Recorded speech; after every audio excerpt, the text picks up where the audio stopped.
Olá, boa noite.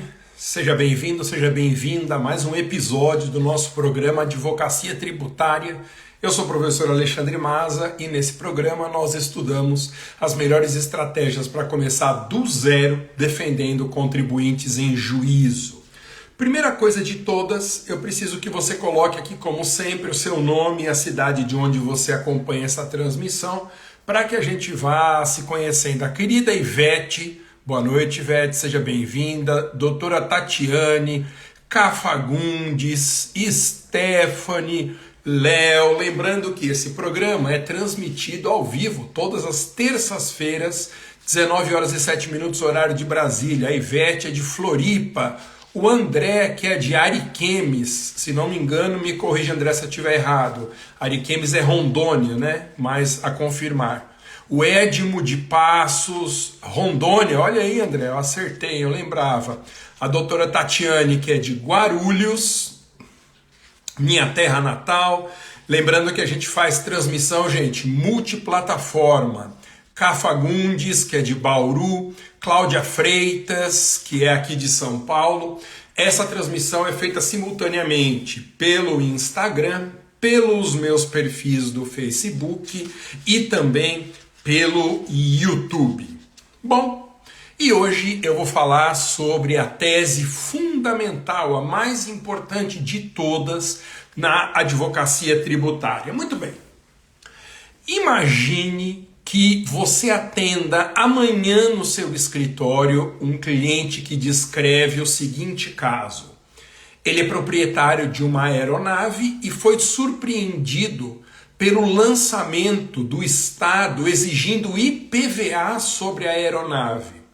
O que dizer para esse cliente? Será que o imposto é devido ou indevido? Ou então um outro caso. O cliente é proprietário de 2 lojas de colchão. Uma loja, para equacionar o estoque, coloca um colchão num caminhão e leva para outra loja, sem que tenha havido venda nenhuma. Apenas o transporte físico. No meio do caminho, o caminhão é parado pela fiscalização de ICMS e o imposto é exigido. Pergunta: esse imposto precisa ser pago ou não? Um outro caso. Suponha que o cliente seja um prestador de serviços e, portanto, contribuinte do Imposto sobre Serviços de qualquer natureza, o ISS, e ele marca uma reunião e diz que ele é uma empresa de locação de veículos e está sendo cobrado de ISS pelo município.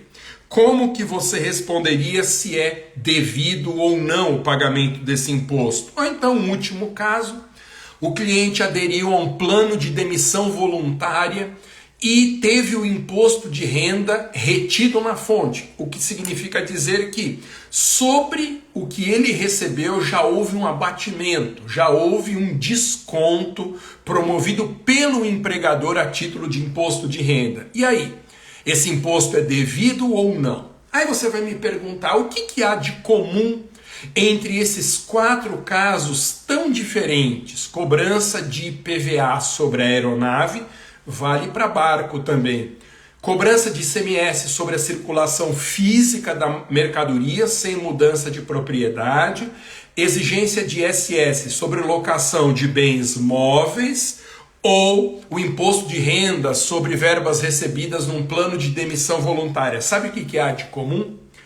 Entre essas 4 situações, nós temos em comum uma mesma tese, que é a tese chamada de não ocorrência do fato gerador.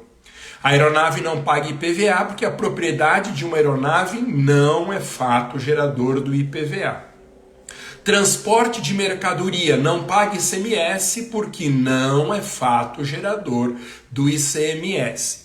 Locação de bens móveis não paga ISS porque não é fato gerador do Imposto sobre Serviços. Da mesma forma que adesão a plano de demissão voluntária não tem que pagar imposto de renda porque essa verba não é fato gerador do imposto. Então, em comum, nós temos o raciocínio fundamental da advocacia tributária, que é essa questão de ser indevido o tributo porque não ocorre o seu fato gerador. Bom, aí você vai me perguntar assim, Masa, por que tantos advogados fogem da advocacia tributária? Por que as pessoas têm receio em abrir esse novo nicho de atendimento no escritório, defendendo contribuintes? Deixa eu falar um pouquinho sobre isso e depois a gente volta na análise da não ocorrência do fato gerador. Muita gente tem a visão equivocada de que a advocacia tributária é difícil, que precisa fazer contas, que precisa dominar números, que é um nicho para pouquíssimas pessoas e um nicho já 100% dominado por grandes escritórios. Ou então as pessoas acham que o direito tributário não é um nicho promissor na advocacia. Tudo isso acontece, eu tenho uma hipótese. Porque o direito tributário é muito mal ensinado nas nossas faculdades. É raríssimo encontrar alguém que teve uma boa experiência durante a faculdade com o direito tributário. Na maioria das vezes, tributário fica lá espremidinho nos últimos semestres da faculdade.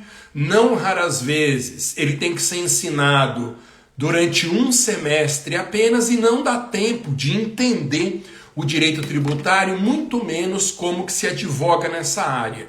E essa espécie de ranço que a faculdade nos propicia em relação ao tributário acaba contagiando profissionais da advocacia. Mas você pode perder o medo. Tributário está longe de ser um nicho difícil. Não exige que você faça contas e ainda não está dominado 100% por grandes escritórios de advocacia. Advogar em tributário, não tenho a menor dúvida, é o seu futuro na profissão.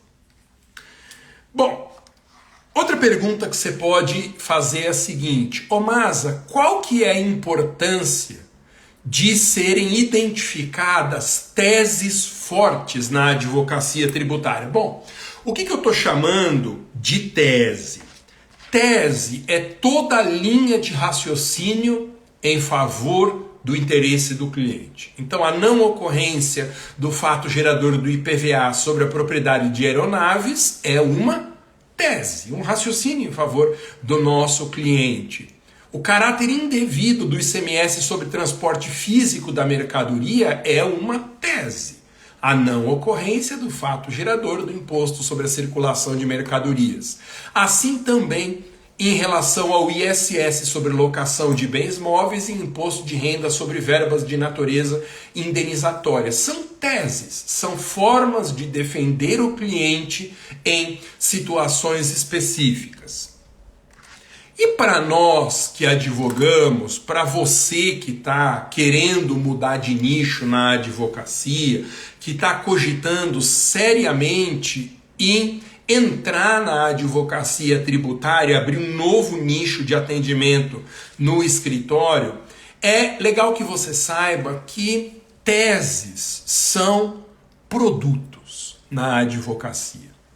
Ou seja, as teses são itens que nós, entre aspas, vendemos para o cliente.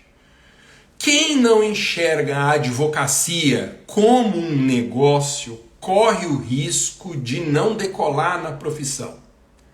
Imagina você entrar numa loja, em um shopping qualquer, você entra na loja e não tem nada à mostra. Nada. São só as paredes, assim, não tem um único produto, não há nenhuma notícia de prestação de serviços, nada. O espaço está 100% vazio. Não seria esquisito uma loja assim? Pois é, esse é o escritório sem teses. Toda tese é para nós um produto que precisa ser oferecido para o cliente. Ah, Masa, mas eu não gosto de considerar a advocacia como um mercado, como outro qualquer. Pois é, essa forma de pensar pode estar te fazendo falta então. Porque a advocacia não passa de um negócio do qual a gente vive, mas é um negócio, tem um mercado, Tem produtos, tem preços que são praticados pelos produtos nesse mercado, tem concorrência maior ou menor. Eu não sei se você já ouviu muitas vezes, eu ouvi isso várias vezes, inclusive na minha graduação, que a advocacia não é uma tarefa como outra qualquer. A advocacia, dizem, é um sacerdócio. Não sei se você já ouviu algo equivalente a essa ideia. Pois é, essa ideia nos atrapalha muito no exercício da profissão, porque nós deixamos de perceber a importância de um posicionamento no mercado. Nós deixamos de perceber a importância de fazer publicidade dentro das regras da OAB. Ora, se a advocacia é um serviço como outro qualquer, ele é movimentado por propaganda, por publicidade. A OAB tem lá suas restrições, que eu comento aqui semana após semana, mas precisa prospectar clientes fazendo anúncios. Tudo isso mostra que a advocacia não passa de um ramo de negócios. Tem características próprias, é uma função essencial à justiça, mas precisa ser encarada como um negócio.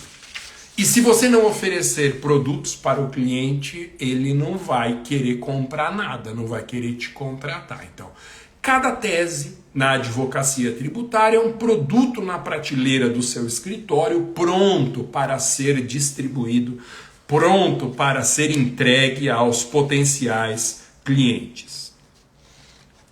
Ô Masa, por que na advocacia tributária existem tantas causas repetitivas? Por que na advocacia tributária, Masa, existem tantas demandas de massa? Há uma razão para isso. No direito tributário existe um movimento que o Estado realiza em momentos de crise, como o momento que nós vivemos, uma crise econômica internacional por conta, inclusive, dos problemas financeiros advindos da pandemia. Toda vez que o Estado passa por uma crise, ele precisa de recursos, ele precisa de dinheiro. E como que o Estado obtém dinheiro? Ou ele pega emprestado ou ele aumenta tributos. E no Brasil as duas coisas têm sido feitas. E quando o Estado aumenta tributos, com muita frequência ele faz isso sem observar as regras constitucionais, porque dá trabalho cobrar tributo respeitando a Constituição. Você tem que criar ou majorar o tributo por meio de lei, lá no Congresso Nacional. Isso dá trabalho. Eu não posso aplicar um novo tributo a fatos geradores anteriores à data da lei que o tem instituído. Isso dá trabalho. Mesmo que eu cobre o tributo após a ocorrência do fato gerador, há um intervalo mínimo que a Constituição estabelece entre a entrada em vigor da lei e a efetiva cobrança, que é a anterioridade. Dá trabalho cobrar tributo nos termos da Constituição. É mais fácil atropelar direitos e garantias do contribuinte. Então, existem tantas demandas de massa na advocacia tributária justamente porque é um comportamento padrão das entidades públicas brasileiras atropelarem direitos do contribuinte para, em especial, em momentos de crise econômica, aumentar a receita do Estado. Outro detalhe importante sobre essas teses que são escaláveis na advocacia tributária. Por mais sofisticada que a tese seja, por maior impacto que ela produza sobre as contas públicas, essa tese sempre terá nascido dentro de algum escritório de advocacia. Então você pega causas do século na advocacia tributária, como tus de tuste, de que eu falo tanto aqui nos nossos encontros, a discussão sobre a base de cálculo do ICMS na conta de luz. Por que hoje tem milhares e milhares de ações de tus de tuste sendo propostas diariamente? Porque em algum momento, um advogado em algum canto do país olhou para a conta de energia elétrica e falou: opa, peraí, existe a tarifa de uso da energia, mas também duas outras tarifas, a de distribuição e a de transmissão, tus de tuste, estão dentro da base de cálculo do ICMS. Isso não pode, tus de tuste não são mercadorias.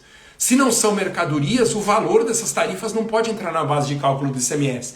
Alguém desvendou essa tese. Então, por mais difundida que seja A oportunidade de negócio na advocacia tributária, ela sempre terá nascido pelo mérito de algum advogado que se preocupou, em certo momento, em identificar teses que são negócios para a advocacia.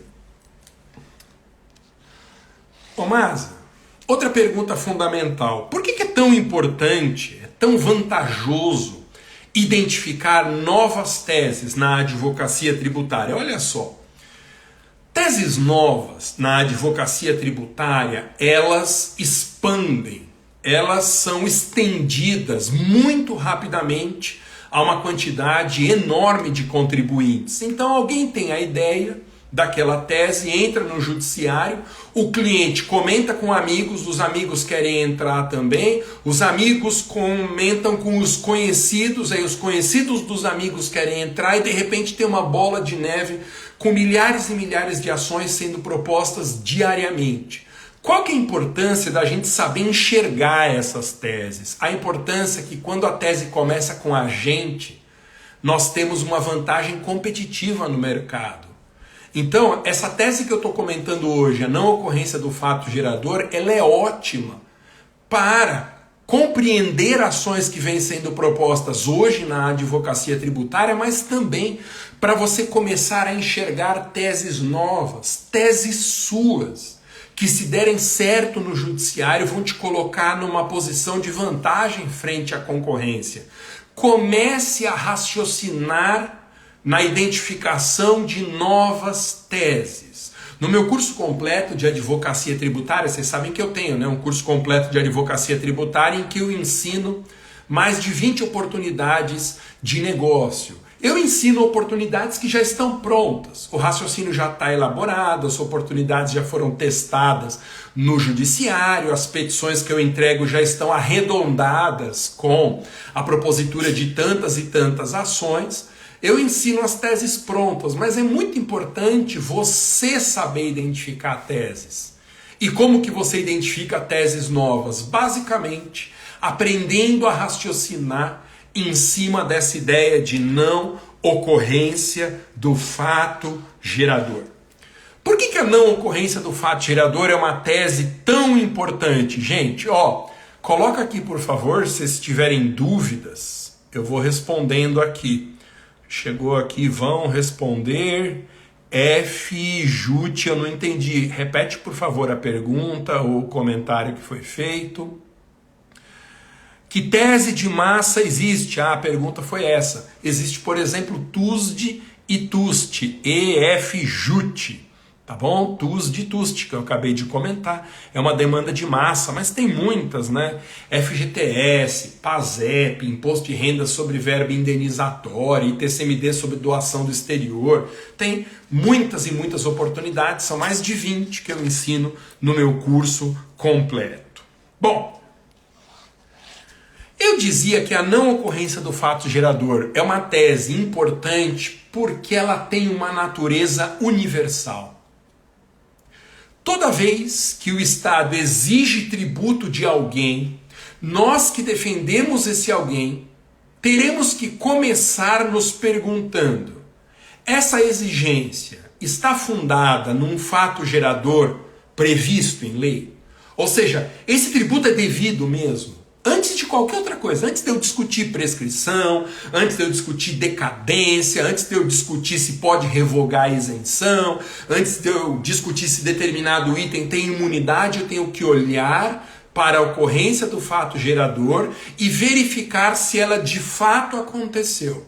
Se nós tivéssemos uma checklist para analisar casos na advocacia tributária, o primeiro tópico sempre seria esse. Aconteceu ou não aconteceu o fato gerador? Deixa eu te explicar como que a gente raciocina, tá, com a não ocorrência do fato gerador. Gente, alguém nos assiste pelo YouTube? Eu tenho a impressão que eu programei a live aqui e deixei o YouTube de fora. Então, se alguém estiver acompanhando no YouTube, dá um oi aqui no chat, por favor. Vocês viram que a minha voz está zoada, né, gente? Eu recentemente me livrei de uma Covid que me pegou. Quem acompanha minhas redes sociais viu que eu postei um story há uns 4 dias atrás falando, né, que eu estava com Covid, eu estava assintomático, mas mesmo assim alguns sinais de sintomas estavam presentes, testei positivo.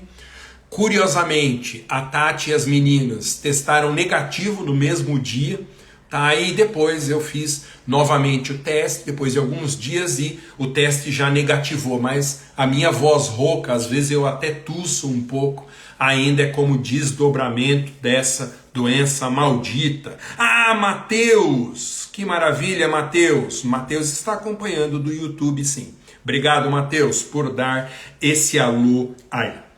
Vamos entender como funciona essa lógica da não ocorrência do fato gerador. Vamos lá. As pessoas têm a visão equivocada de que o direito tributário é muito complexo. E isso não é verdade. Eu tenho mostrado semanalmente aqui que não é verdade. Você pode muito bem iniciar na advocacia tributária começando do zero. E nem por isso vai ser tão difícil compreender as oportunidades de negócio que eu ensino aqui. Mas boa parte do preconceito que as pessoas têm com o direito tributário, a advocacia tributária, é culpa da própria doutrina. A doutrina em direito tributário nunca fez questão de simplificar a forma de ensino desse ramo. Pelo contrário, enquanto outros ramos tiveram uma preocupação didática de formar novos especialistas, o direito tributário nunca se preocupou com isso. E o direito tributário ele é recheado de expressões assustadoras que afugentam os advogados. Eles olham para essas expressões: hipótese de incidência, fato gerador, regra matriz de incidência, elusão, elisão. São expressões que não ajudam em nada a difundir o direito tributário. Veja que interessante, apesar dessa nomenclatura muito ruim criada pela doutrina, nós podemos dizer que o direito tributário ele se baseia em 2 institutos fundamentais: o fato gerador e a hipótese de incidência. Não se assuste, eu vou te explicar o que são essas 2 coisas e eu tenho certeza que você vai aprender tranquilamente. Então, o que é fato gerador e o que é hipótese de incidência? Bom, a hipótese de incidência é a descrição normativa de uma conduta. Igualzinho no direito penal. O que é um crime? Não é a descrição normativa de uma conduta? Pois é, no direito tributário, hipótese de incidência é como um tipo penal. Só que o nome hipótese de incidência é um nome que assusta. Você olha para esse nome e fala: meu Deus, o que é uma hipótese de incidência? O nome não ajuda nada. E no direito penal, eles foram muito mais inteligentes, porque a palavra que descreve a hipótese de incidência lá no direito penal é tipo. Uma das palavras mais fáceis de serem ditas na língua portuguesa. Tipo, é tão fácil que tem aquele povo que fica encaixando tipo em toda a frase, né? Aí tipo, eu estava assistindo a live do Maza e tipo, ele falou não ocorrência do fato gerador, a palavra sai sozinha de tão simples. Então faça essa analogia. A hipótese de incidência é como o tipo no direito penal, a descrição normativa de uma conduta. Então, por exemplo, qual que é a hipótese de incidência do IPVA? Ser proprietário de veículos automotivos terrestres. A própria Constituição, quando no artigo 155 dá aos Estados e Distrito Federal a competência para tributar a propriedade de veículos automotivos, a própria Constituição está descrevendo essa hipótese de incidência. Para que o tributo seja criado, não basta a previsão constitucional, é necessário que a entidade competente crie o tributo por uma lei sua. O que a lei de criação do tributo faz? Ela define a hipótese de incidência. Hipótese de incidência, portanto, é a descrição normativa da conduta que acontecendo produz o dever de pagar tributo. Ô Massa, mas você diz que o direito tributário está construído sobre 2 institutos, a hipótese de incidência e o fato gerador. O nome assusta. E está até errado, porque o fato em direito tributário não gera nada. O que gera alguma coisa não é o fato, é a incidência da norma sobre o fato. Mas está tão difundido esse nome fato gerador que a gente usa mesmo sabendo que tecnicamente não é o melhor. O que é o fato gerador? É justamente a ocorrência no mundo real da situação descrita na hipótese de incidência. A hipótese de incidência é uma norma. O fato gerador é uma ocorrência concreta da conduta prevista nessa norma. Então, acabei de dizer, a hipótese de incidência do IPVA é ser proprietário de veículo automotivo terrestre. O terrestre está implícito nessa hipótese de incidência. Qual que é o fato gerador? Alexandre é proprietário de um veículo automotivo terrestre. Quando eu compro um carro, eu realizo o fato gerador do IPVA a cada 1º de janeiro. Eu sou proprietário do veículo a cada 1º de janeiro. Então, o fato de eu ter essa propriedade na data que a lei fixa, que leva em consideração, é a realização do fato gerador, que no direito penal chama crime. Como que chama no direito penal a ocorrência concreta do tipo? É um crime. No direito tributário, o crime lá no direito penal equivale ao fato gerador. É a situação que acontecendo produz o dever de pagar o tributo. Então veja como a lógica binária do direito tributário é simples. Hipótese de incidência, fato gerador. Lembra dos casos que eu mencionei no início da aula? Supostos clientes que te procuram no escritório trazendo, por exemplo, 4 problemas.